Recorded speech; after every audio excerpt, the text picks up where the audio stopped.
ઘાટલોડિયા ખાતે આવેલી રત્નમણી cooperative housing સોસાયટીમાં બરાબરનો કાનૂની જંગ જામ્યો છે. વાત એવી છે કે રત્નમણી કોઓપરેટિવ હાઉસિંગ સોસાયટી છે એના અંડરમાં સ્નેહલ એપાર્ટમેન્ટ છે. એમાં 96 યુનિટ છે ફ્લેટના, એમાંથી 91 લોકો રીડેવલપમેન્ટ માટે તૈયાર છે અને હાઈકોર્ટમાં સિંગલ જજમાં અને ડિવિઝન બેન્ચ એટલે બંને જગ્યાએ એ લોકો જીતી ગયા છે.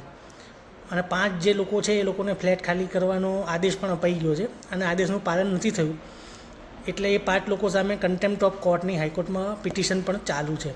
દરમિયાન કેવું છે કે બિલ્ડરે કન્સ્ટ્રક્શન ચાલુ કરી દીધું છે ચારે બાજુ, જે 5 ફ્લેટને બાકી રાખી અને બધે જ એ લોકોએ બધું જમીનદોસ્ત કરી નાખ્યું છે. અને આ 5 ફ્લેટ છે એમાંથી અમુક ફ્લેટની આજુબાજુ પતરા પણ મારી દીધા છે અને ઓબ્વિયસલી આ બધું કન્સ્ટ્રક્શન કામ થાય એટલે પાણીનું ને વીજળીનું કનેક્શન કપાઈ જાય એટલે આ 5 જણા છે એ કાનૂની જંગે ચડ્યા છે.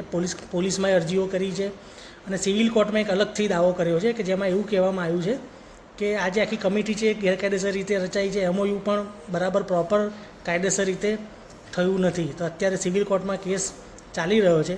તો આ રત્નમણીનો જે કેસ છે એ કહેવાય ને, એનો જે એલપીએ એટલે જે ડિવિઝન બેન્ચમાં જે આદેશ આપ્યો છે ને એ રીડેવલપમેન્ટનું એન્સાઇક્લોપીડિયા કહેવાય છે. તેમ છતાંય આમાં અત્યારે કાનૂની જંગ બરાબરનો જામ્યો છે. હજી 5 એપાર્ટમેન્ટ અડીખમ છે. હવે જોઈએ છે કે આગળ કોણ જીતે છે, બિલ્ડર જીતે છે કે જે વાંધાવાળા જે સભ્યો છે એ જીતે છે.